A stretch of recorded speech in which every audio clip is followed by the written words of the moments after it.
All right, well, let's kick this off. I want to welcome everyone. Good evening. This is a Society of Professional Journalists Zoom event.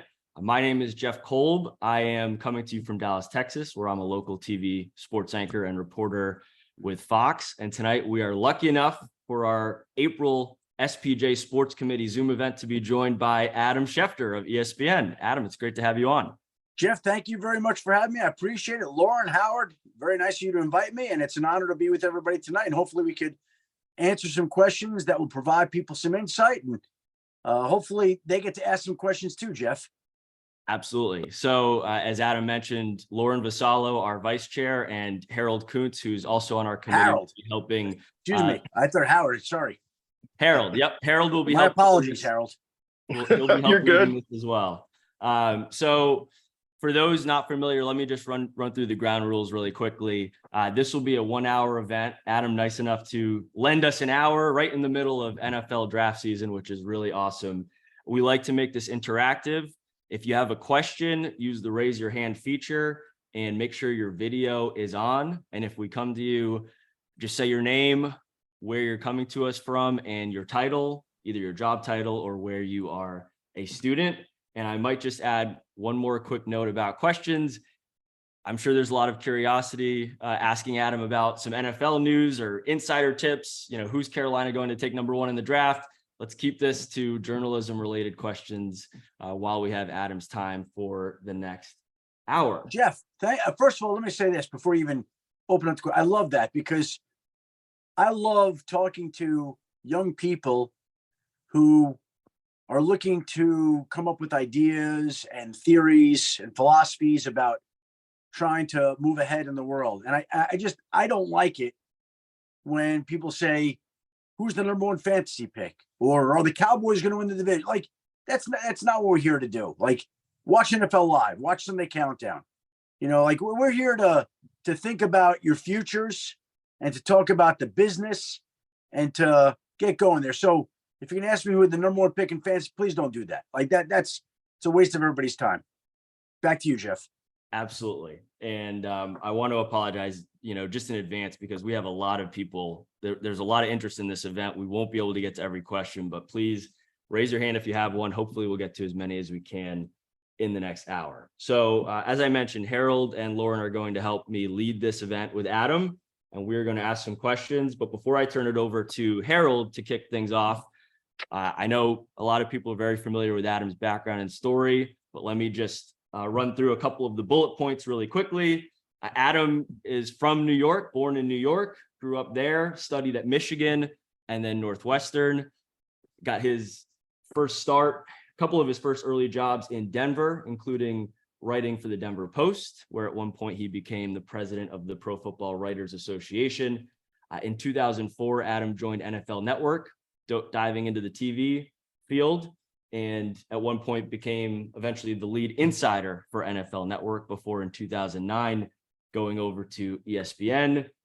Adam needs your help on social media. He only has 10.3 million Twitter followers and only 1.7 million Instagram followers. Please give him a follow. That's my joke for the night. And with that, Harold, take it away. Man, I feel bad. I only got 15,000. I'm a far cry away. But hey, Adam, we're going to start off with a very simple question I'm sure you can answer. And that is basically, what made you get into this business? And did you imagine you get so far in your career? Well, Harold, thank you for the question. And I can tell you that when I went to the University of Michigan back in the fall of 1985, a long time ago, I tell this to people, and I think there's a great lesson in this. I went to school, and when I got to school, Ann Arbor, I rushed to fraternity my freshman year, and there were about 50 guys going for about 10 spots. My friends got in, I didn't. And so when I didn't get in, I went down to the football office to see if they needed somebody to pick up jock straps and hand out water bottles, and they didn't.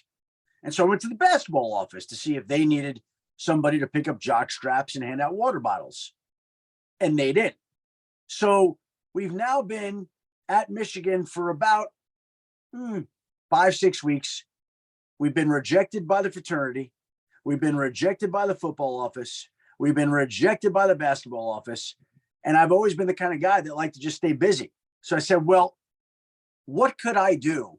What could I do to give my life a little bit more purpose while I'm in Michigan? And because I got rejected from all of those places, I had the idea on a whim, to go volunteer at the student newspaper. And that's how this started. I did not go to Michigan setting out to be a reporter. I never liked writing in high school. I never had any experience in the field. But the great part was the newspaper said no to nobody. It welcomed everybody. And so no matter how much of a loser I might have been, and no matter how bad I was, they weren't going to turn me away like the fraternity, the football office, and the basketball office. So they opened the doors to me. I went in. I started writing. I kind of like this. This is kind of different. And the lesson in all this for everybody on this call is that every time somebody tells you no, all that does is create another opportunity for somebody else to say yes. That's what it means. And so you should take all rejection, of which there'll be plenty in this field, and embrace it and welcome it, because things usually work out the way they should for people who work hard and do the right thing and treat people well. And usually it leads you to a different place, a place you might not have thought. And because all the people said no to me, because I didn't get into the fraternity, because the football and basketball office said no, I was stuck going into journalism. And I often think, and I mean this, what would have happened if the fraternity had extended a bid to me my freshman year? What would have happened? And I honestly believe that I would have been so swept up hanging out with my new fraternity brothers and going to parties and having fun that I never would have gone to the student newspaper, and I wouldn't have gone into journalism. That's what I believe. And nobody's going to ever tell me different. A lot of people are starting out in this venture we call journalism. What's the biggest advice you can give to some kids that are just starting out, and maybe use some examples from your beginning of your path and how you got to where you are now? You know, the first thing is that I was carving my path in the 1980s and 90s.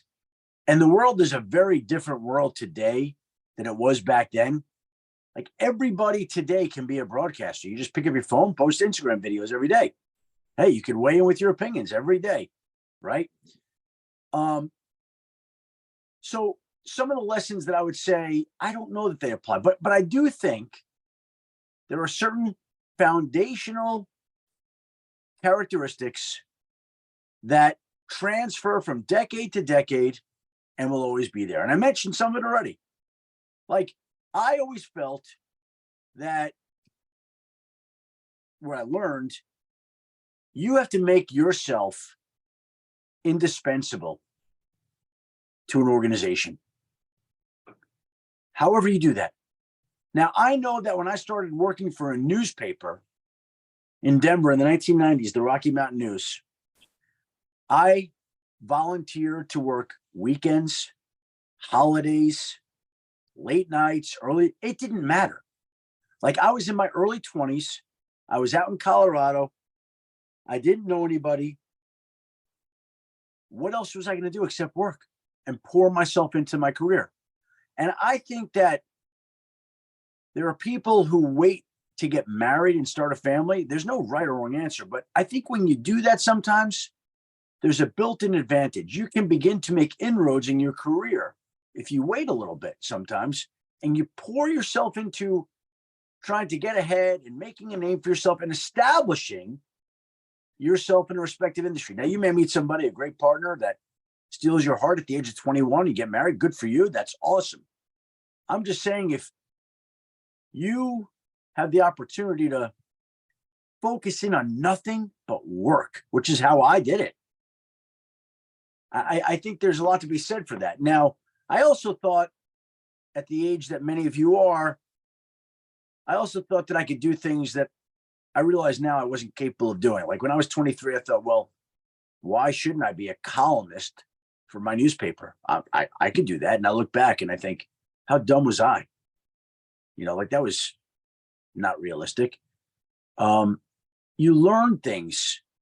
But what I would say when you're younger is pour yourself into your job. Do things that other people won't. Commit to it. Sacrifice for it. Throw yourself into it. Immerse yourself into it. Get to know people. Build a network. Try different things. Try writing. Try reporting. Try broadcasting. Try commentating. Try podcasting. Try everything. Because you may think that you want to be this great novelist and turn out to be this television essayist. You may think I want to be a radio DJ and you turn out to be an interviewer on a podcast. You don't know. You've no idea how this is going to go. You've no idea where your talents are going to be best suited. And that's why the more you try and the more you do and the more people you meet, the more experience you have. And you don't know where this is going to take you. I didn't set out to be a football reporter on ESPN. I set out to go to law school or business school to get into the fraternity. Lo and behold, there was a little detour to the student newspaper. Oh, this writing's kind of fun. This reporting's kind of interesting. Kind of like this. Let me try this. Wow, I may try to do this. I am going to try to do this. You know what? Wow, I would love to be a baseball beat writer. That's what I want to do. I want to travel around the country and I want to follow a baseball team, which is what I actually thought in the early 1990s, only to be rejected from the job covering the new baseball team in Colorado, the Colorado Rockies. And I'll go on to show you again another lesson. Colorado gets an expansion baseball franchise in the early 1990s. Me and my neighbor on Milwaukee Street in Denver, Colorado, who was a writer for the Rocky Mountain News. We were both writers there. We both interviewed to become the beat writer to cover the baseball team, the Colorado Rockies, for the Rocky Mountain News. He was rejected and I was rejected. I was forced to stick on the Denver Broncos beat, where they won 2 of the next 4 Super Bowls, where I got to write 3 books. I was forced to stick on the sport that's the most popular sport in our country. I was forced to get to build all these relationships with people that I still consider friends today. Mike Shanahan, John Elway, Shannon Sharp, Mark Schlereth. I was forced to stay with football and not do what I wanted, which was cover the baseball team. And the other guy that interviewed, a guy by the name of J.R. Moringer, he was so pissed off, he left the paper. And he went to the Los Angeles Times and he won a Pulitzer Prize. And he wrote the book with Andre Agassi. And he wrote the book with Phil Knight called Shoe Dog. And he just wrote Prince Harry's book called Spare. He's done okay for not getting that baseball beat writing job too. So you may think that, boy, there's a job out there that I would love to do. There's a group I would love to join. There's a fraternity I would love to be a part of. There's a sports team that I wish would welcome me in. And you may wind up doing something else entirely different. But if you work hard, if you throw yourself into the job, if you make yourself indispensable, find a way to do that, they're not going to let you go. They're going to keep moving you up the ladder. They're going to keep giving you more and more responsibilities and assignments. You're going to build a better and better name for yourself. And over time, not always, but I've usually found that hard work usually pays off, usually over time. I've got one more question for you, and then we're going to move on because we got a ton of hands raised. But you mentioned building those connections when you were in Denver. When you were building those connections, what was the first one you for sure knew that was going to help you out in your future endeavors, got you where you wanted to be, and then how you've been able to continue to maintain those assets and break news like the way you do today? Well, it's different. Back then, I'm trying to prove myself to people, and I'm trying to prove that I can be trusted. And back then I was essentially around the football team 24/7. I had no family. That was my family. All the players, all the coaches, the front office. And it was a new world for me. And so you're starting to know people. And I always tell people that I went to the University of Michigan undergrad. I went to Northwestern grad school, and I got my master's from the Denver Broncos because I was always around the football team for 16 years for the newspaper. And so I got to see the way an organization runs, the way that football people act, what is and isn't acceptable, what you shouldn't be doing with people. If somebody tells you something off the record, not using it, what happens if you do use it, how pissed off certain people. I made mistakes when I was younger. Of course, we all do. That's part of growing up and learning. But it was a tremendous opportunity to grow and learn. And it takes a while in any field to learn some of the nuances, learn what you can and can't do. I still am learning every day, right? But that was a great experience, just being around all those people. And I think over time, now it's to the point where, to still build meaningful relationships in any line of work. It's just a natural type of thing. It's being thoughtful. It's being considerate. As an example, just comes to mind right now. In the last week, I think I've sent out 7 baby gifts to people that had babies. And it's not like I'm overly close to any of these people, but you know what? Like one of my producers at work had a baby. I just sent him a gift today. There's a coach in the NFL that just had a baby boy. I don't speak to him on a regular basis, but I sent him a gift. Just little thoughtful things like anybody building relationships. If you think back to high school or college and think about relationships you formed with people, why was it that you got close to certain people and not close to others? Or why was it that some relationships grew and some didn't? And it's not all that different.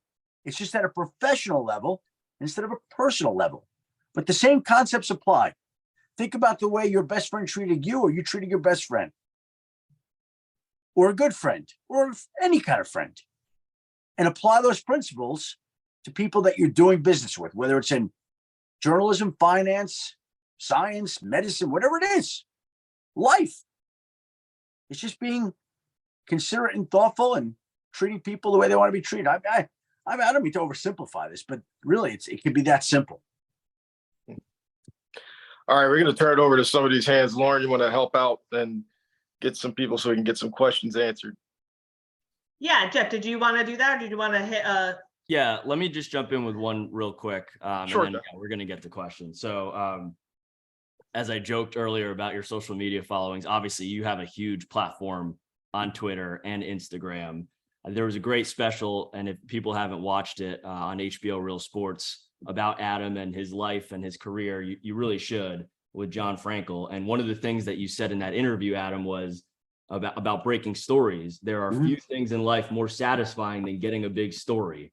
It's like a drug. You become addicted to it.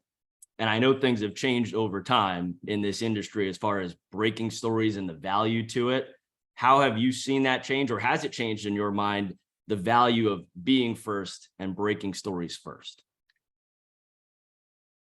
It's a great question, Jeff. And I would say this, that I still think that there's a premium and a value on information. What I've noticed now is that I could break a story and within 30 seconds, 60 seconds, it's on other outlets, because sometimes people get alerts. Sometimes people get the information on their own. Sometimes it's just out there. There are more and more people vying for information. You still try to be first, although you have to be accurate and right. You still get an adrenaline rush. And I think some of the best stories are the big ones, the unexpected ones that come out of nowhere, like in free agency, in a free agent week. We all know that. Trying to think here. Jawan Taylor is an offensive tackle who's going to sign right away, or that Odell Beckham Jr. is a free, and you're all tracking those names. But the better stories sometimes are the ones that you didn't see coming, that aren't as obvious. And so there's definitely still a value in information, and there always will be. It's content. It's content for all the shows. It's how ESPN does Get Up in the Morning, or First Take, or NFL Live, or the Sports Center shows. Like they want information. Like that's the lifeblood of those shows. And so maybe people are following you with that information shortly after you post it, but you're still posting it, and it's still your information. So I do think there's still value in it, but I do think that it's coming at you faster than ever before from more people than ever before. That answer that, Jeff? Absolutely. Lauren, let's get to some questions. Okay, great. So we're going to start with Kayla. Kayla, and just a reminder to please make your questions like journalistic, not, anything regarding the draft or football or who's going to go where. Make these more journalistic questions or career-based questions. So we're going to start with Kayla right now. Okay, I'll flip the camera. Oh my goodness. Okay, so my question to you: who are some role models to you growing up, going into this journalism field, and also what was one of the biggest challenges you had, and the 3 people you looked up to in the field? That's evolved over time. When I was in college, there were a couple of writers for the Detroit Free Press who I idolized and worshipped. Thomas George was the name of one. Mitch Albom, a name you all might know, was another. Mitch Albom hired me to be the research assistant for his books.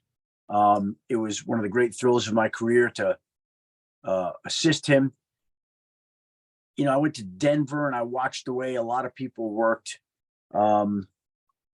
There were a lot of people whose job I watched them do. Ira Miller out in San Francisco, John McClain in Houston. Some really great NFL writers. Chris Mortensen was at NFL Network. I always watched him. Will McDonough was a legendary Boston Globe reporter that so you begin to watch all these people and the way they do the job. Now, when I was younger, I used to watch how people wrote. Like I wanted to be a great writer, but that transitioned over time to wanting to become a great reporter. And there's a difference between a great writer and a great reporter. Writing is just writing, and that's hard. That's really hard. Reporting is just factual. And the best people in the field to me are great writers and great reporters. Like you could do both, but it's hard to do both. So I've had a lot of people that I've studied over the years, and it just depends on what stage I was at in my career. And now that I've been in TV at ESPN for 14 years, I watch some people on TV and I'm amazed at how good they are, how smooth and polished. ESPN has so many great people who are on air who I have worked with or do work with. I mean, they're just tremendous. And so I'm learning and watching all the time. Thanks, Kayla. We're going to go to Reed Becker next. And please also state your name and your title as well. So that way we can get to know you a little better. So Reed, you are next. Hi, Adam, thank you so much for doing this and talking to us today. My name is Reed Becker. I'm currently a junior at Dean College in Massachusetts, majoring in sports broadcasting. Yeah. I'm the sports editor for our college newspaper, and I'm returning to the Cape Cod League this summer as a broadcast intern. But thank you. My question for you, though, is you had mentioned and touched upon earlier about building relationships and then using that to break stories, but knowing when to use it, when when not to use it. So I just kind of wanted to follow up on that in the terms of what's your rule of thumb of how you go about if you're told something, when to go with it, to break it or not to go with it, because you obviously you don't want to burn a bridge or anything like that. What's your rule of thumb with that? Well, first of all, Reed, let me just say this, that when people are in college and they ask me for advice, I always say, go work for your student newspaper, student TV station, student radio station, do internships in the summer. Every summer you're in college is an opportunity to get a job. It always amazes me that there are people, not that it can't be done, who they say, I want to go into sports journalism or sports marketing or sports agency work or whatever it may be. I finished college. I'm like, oh, did you do anything in college? No, I never worked for any groups.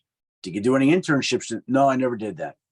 I'm like, okay, well, I'm not saying you can't do it because you can do anything you want at any point, but your road becomes that much longer and harder now when you don't take any steps to do things while you're in college. You got 4 summers while you're in college, Reed, and you're already the sports editor of your newspaper, you're working the Cape Cod newspaper, whatever that is in the summer. So you're doing the things that I would tell people that they should be doing, which is tremendous. In terms of the timing on a story, there's really no black and white answer that I can give you. It's a matter of feel, and I've done the job now for 33 years. So it's usually something I can feel. A lot of times I'll know something's happening. I'll be privy to it.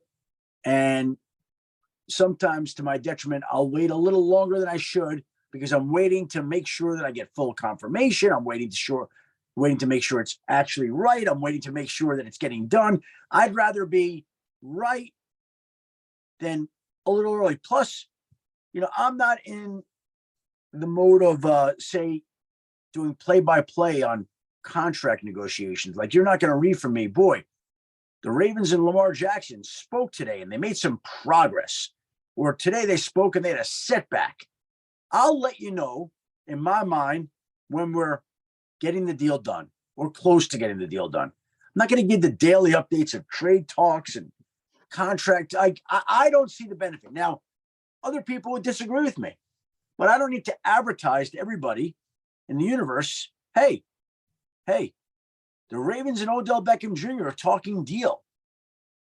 And then all of a sudden, everybody's tracking it, and somebody knows to track it, and they get the story that he signed there. Now, he happened to announce it, so nobody really got the story. That's fine. But I don't like to advertise everything that's going on all the time. And that allows me to sometimes not badger people as much as you should. Again, it's like a friendship. If someone tells you they want to go to the movies with you Saturday and it's Thursday, you're not going to call them Thursday. Oh, so we're still on? And Friday morning. So what time are we going? And Friday afternoon? Or is it still happening? No, you probably make the plan Thursday. Shoot them text Friday. Hey, looking forward to it. Reach out to him Saturday. We're going to the movie? Yeah, we're going. Great. Well, it's same for the story. I may know the Ravens and Odell Beckham Jr. are talking, but I'm not texting Odell and the Ravens 10 times. Are we done yet? Are we done yet? Are we done yet? You got to pick your spots. You got so many chances, and you never want to annoy people. You never want to annoy a friend. You never want to annoy anybody when you're building a relationship, a boyfriend or a girlfriend, right? Like, too much is bad.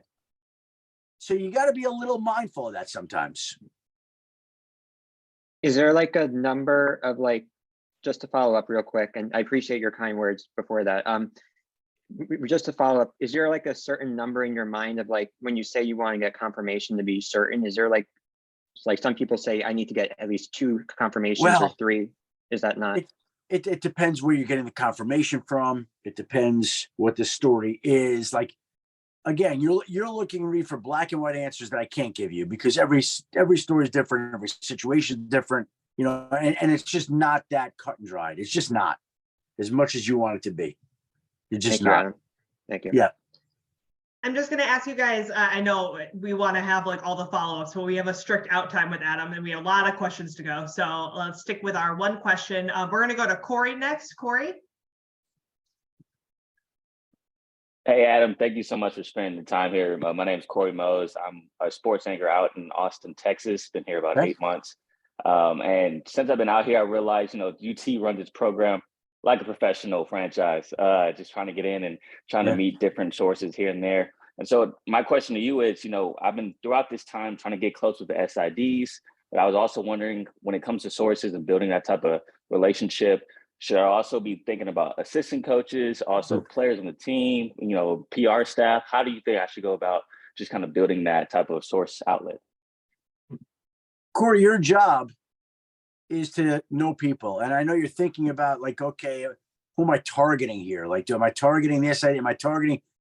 Your job is to be a great young man and to represent yourself and your station well, and to talk to everybody and to ask questions and to be curious and to be observant and to think outside the box and to wonder and to question. And your job is to build as many relationships as possible. I'm not going to tell you that it should be with the SIDs or the coaches or the administrators or the player, everybody, because you don't know where that story's coming from. And you want to be the guy that they think of and respect and trust and know that you're going to do right by them. Your job is to build relationships, period, with everybody. Okay, we're gonna go to Josh Barber next. Josh? Hi, how are you, Adam? First off, I want to say thank you for joining us today. And second, my question here for you is, as far as it goes when it comes to breaking stories, how, like, the relationships that you build, how have you gone about like building some of those relationships? Is it you see them at events and you go networking, or is it other ways of doing it? Because I know Susie Colbert had talked to us last week about how sometimes it's just more casual and sometimes it's more like business. Yeah, and it's different. Like I said, I was in Denver for almost 16 years, and I got to know a lot of people there. And now you're living in a Zoom world, and I don't travel as much, and I don't go to games, so I don't see as much. But now I've got the benefit of the ESPN platform, so people see you and they're aware of your social media standing, so to speak. So if they are interested in getting their message out, maybe they'll think of you. So there are different ways to go about it at different points in your life and your career. Again, I come back to what I said. If you're building relationships, you're building sources. I wouldn't think of it as sources so much as it is building relationships with everybody. Because, I remember one time there was this coach, an assistant coach, that became a friend of mine. Like, we had a nice relationship. And there was one time where, he would call me about jobs all the time. He was always looking for another job. He must have called me, I'm not joking, 100 times. What do you hear about this job? What do you hear about that job? It got overwhelming. And there was a time where he was going to interview for the Chargers job. I'll never forget it. And he calls me. He goes, yeah, I was supposed to go into the Chargers job. And he was going, just update me. He goes, yeah, and they told me not to come because they're moving to LA tomorrow. And so, I got to come back once they move to LA. I said, well, hold on, wait, what'd they say? He said, they're moving to LA tomorrow. I'm like, what? Really? He said, yeah. I got on the phone. I called some people, confirmed that the Chargers were moving to LA. Boom. Story on ESPN. The San Diego Chargers are moving to Los Angeles tomorrow. And it came out of, for lack of a better phrase, me being a nice guy and answering this guy. It was almost like karma. Like I had helped this guy 100 times. Never asked a single thing. And he just mentioned it. I'm like, oh boy, let me check into that. And there it turned out to be true. Perfect. Thank you so much. Sorry about that. No, you're totally fine. We're gonna just go back to Harold here. He's gonna ask a couple more questions, and we'll try to get to everyone's questions here. So Harold, back to you. Yeah, Adam, I just want to get into kind of what you do on a day-to-day basis here, especially with your role at ESPN. I know it starts early in the morning, as with most NFL news, getting it and trying to get as much as you possibly can. It's got to be long days, but how much do you embrace those days that you have at ESPN, and just kind of walk us through what you do on a normal basis? Yeah, well, Harold, the job, honestly, it's not a job, it's a lifestyle. I mean, you really have to live it. And that's the one thing I found from the time that I was a Broncos beat writer for the Denver newspapers to now. The job never ends. And so this is not 9 to 5. If you're looking for a 9 to 5 job, go be an accountant, go be a banker, go be a mailman, go do something like that. Because you could get a call at 3 a.m. You get a call at 3 p.m, 11 at night.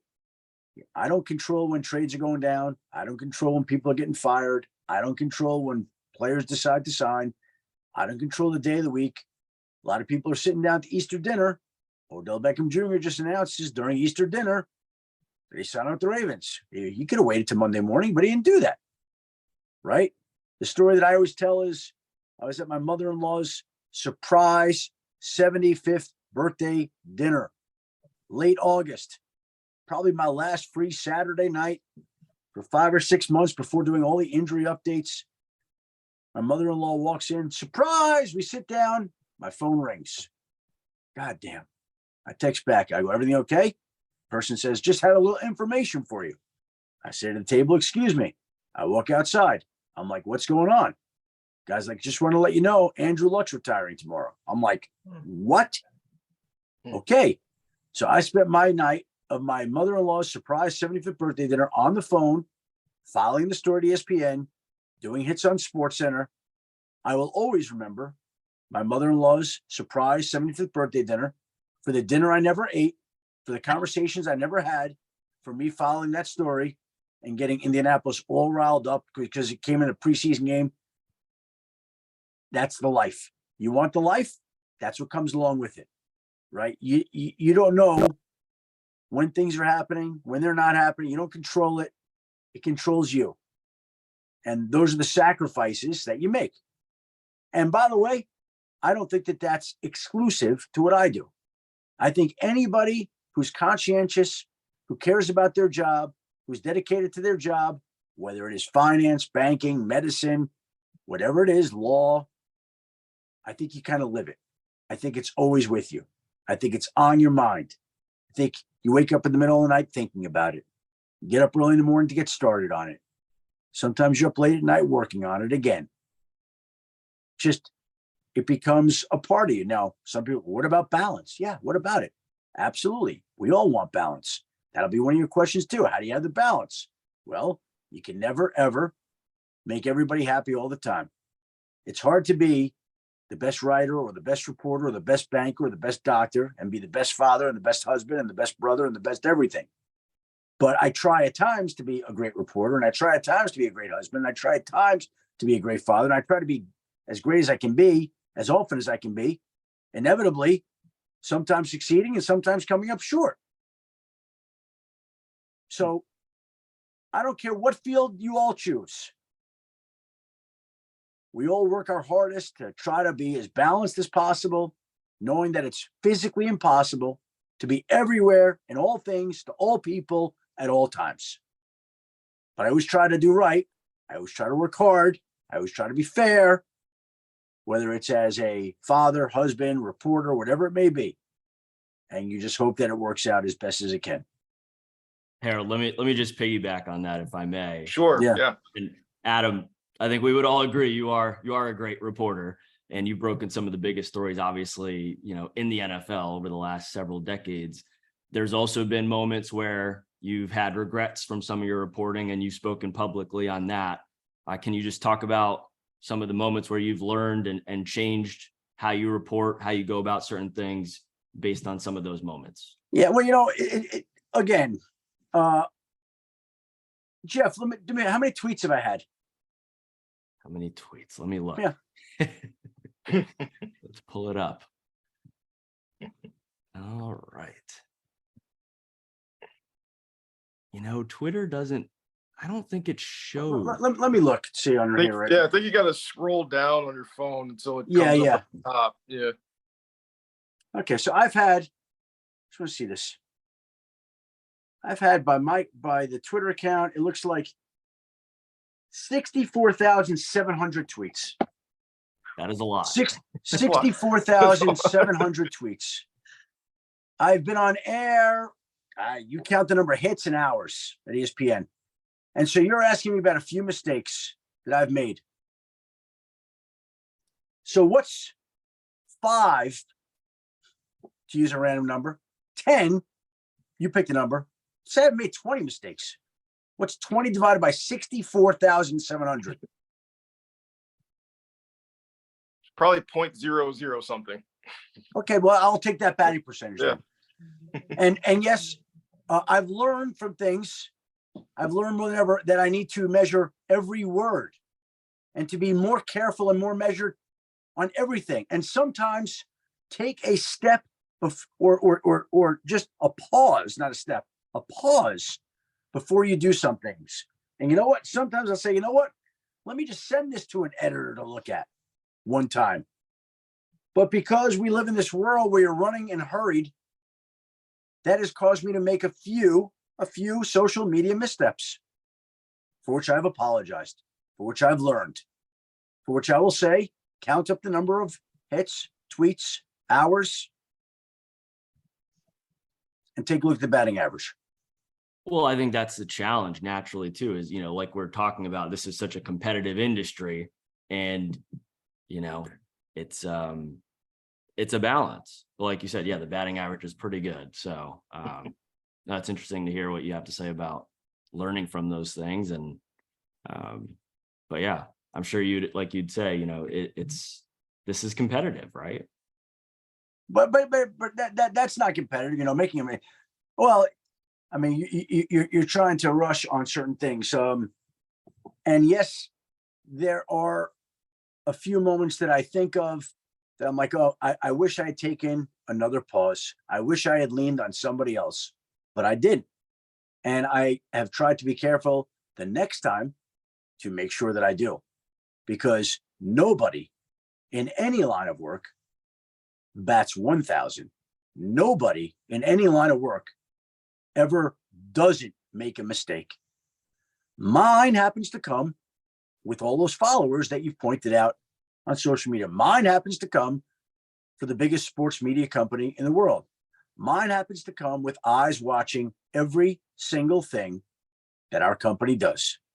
So because of that, to whom much is given, much is required. So I need to be even more careful than I've been in the past, and I've been careful. And I need to be even more thorough than I've been in the past, and I've been thorough. And I need to be even more perfect than I've been in the past, and my batting record's pretty high.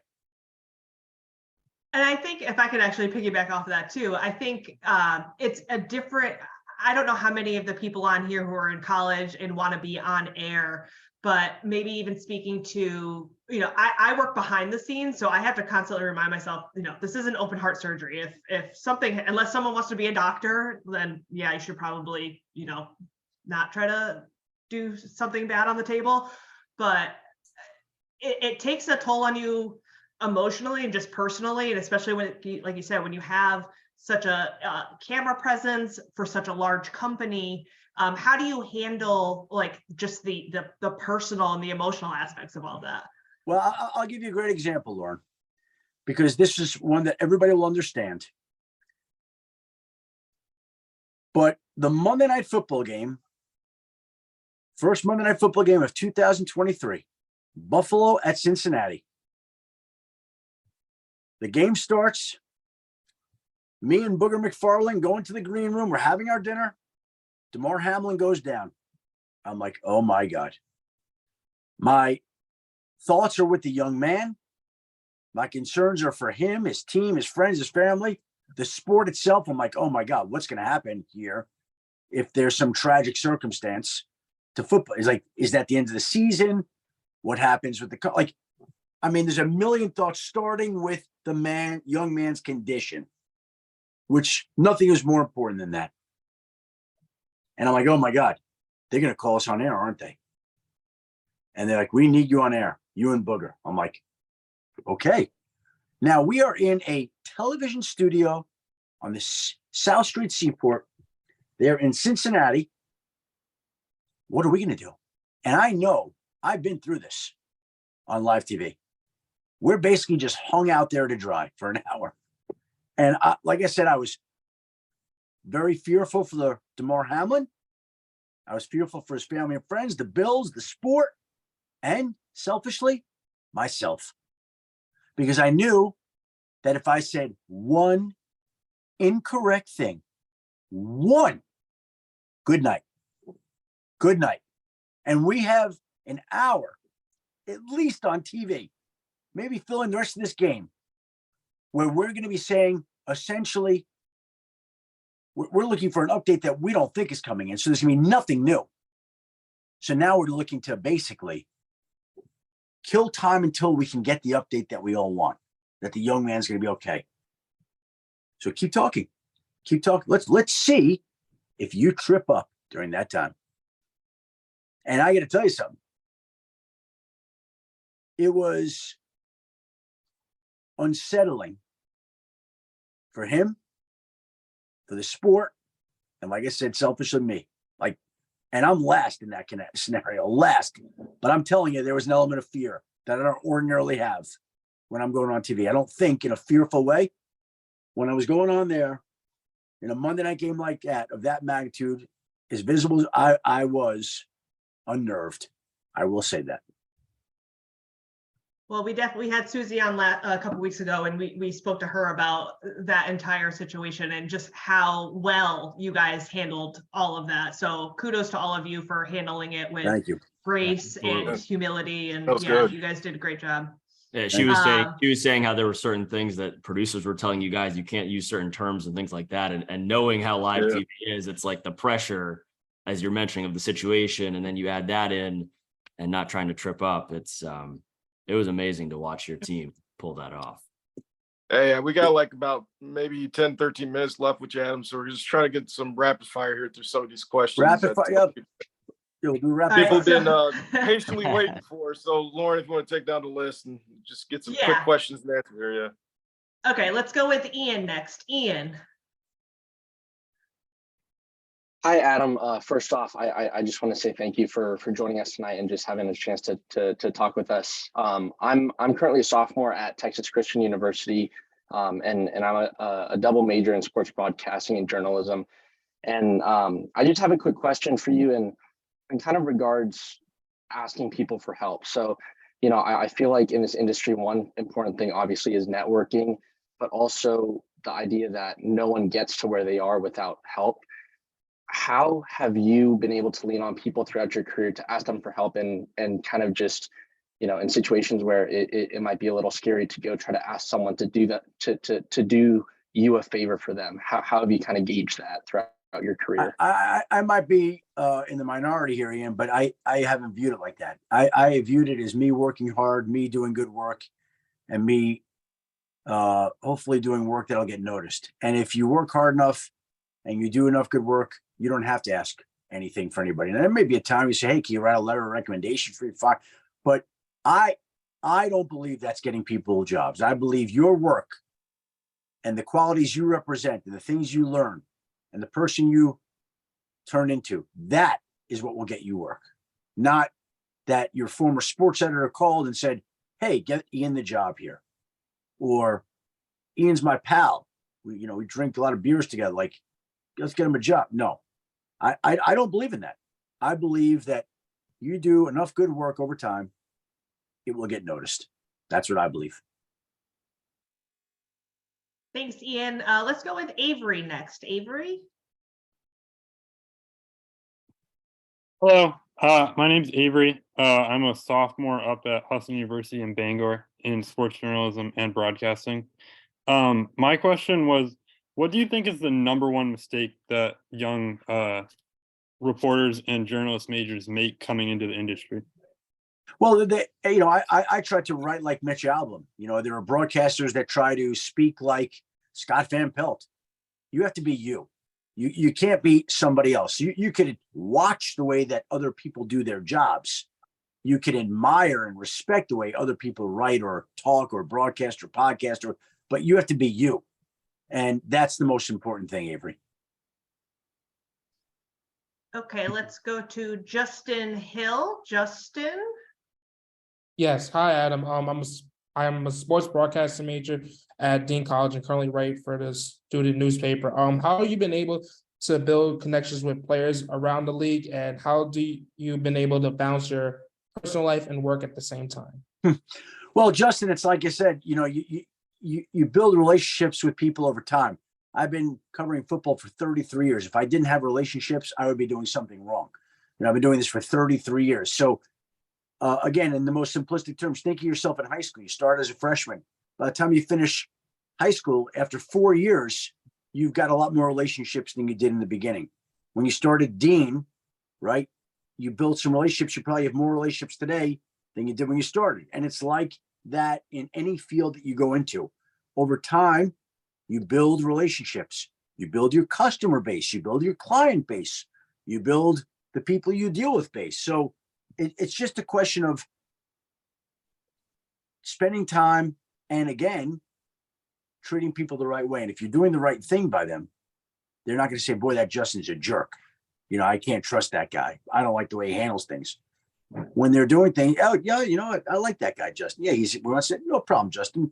You know, he was very nice and fair before. I'm going to deal with him now again. So it's like that with everything. You know, you get a chance every time you interact and deal with somebody else to further build your reputation. And if you do the right thing, more likely than not, they're going to continue to deal with you and you're going to grow relationships over time. Thank you. Thank you. Tyler Sumner. Hey, Adam. My name's Tyler Sumner. I'm a sports broadcasting major at Dean College, and I'm also a host of the Sports Saga podcast on YouTube. My question for you is, when a story like Damar Hamlin breaks right away, how do you manage a level of professionalism while also making sure that you have all the information correct and using the right sources while on air and breaking big pieces of news like that to the public? Well, first of all, we must have all of Dean Junior College here on tonight. So that's an awesome thing. Everybody's from Dean. I don't know. So, you know, Tyler, the funny thing about that night is we were on air. I never called a single person, not one.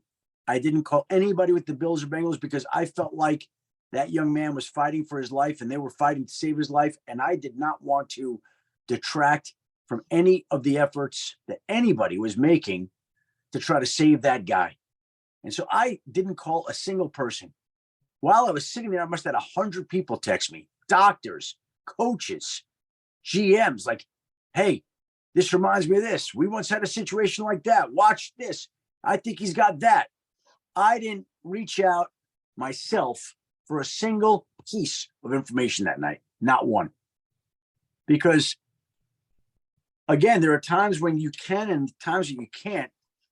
You know, like that's one of the hard parts of the draft. And I know we're talking about life and death in one sequence, and then you could be in the draft and some GM could be on the clock and you're trying to reach the GM because you heard he's trading the 3rd overall pick, but he's trying to do the trade and you're trying to get, well, you know what? I know I got to back off. Maybe I had to go through his assistant or a PR director or somebody else. Like, you got to know who you're dealing with and the moment you're dealing with them. Certain things are, you just got to be smart about. And so that night, I never called anybody, not one person. All right, let's go to Max Sturm. Hi, Adam. Thanks for joining us. Max, are you from Dean, Max? No, I'm from Husson. Okay. There you go. I'm studying sports journalism at Husson. I'm a sophomore. And my question for you is, you've been talking a lot about the relationships that you build, but what goes into like building that credibility in the sports world that you're able to have that relationship with not only the organizations, but the players too? Well, I'm not overly close to a lot of players. You know, I'm 56 years old. The players are 22, 23. So, I mean, I've got some relationships with some players and I shoot them messages sometimes, but it's not like I'm overly close to any of the players. And I don't need to be to do my job. You know, there are times I'll reach out to somebody and get them, sometimes no. But the players are not vital to my job. I'm dealing with, you know, people in organizations. I'm dealing with agents. I'm dealing with all kinds of people. So I don't necessarily have to have close relationships with players. So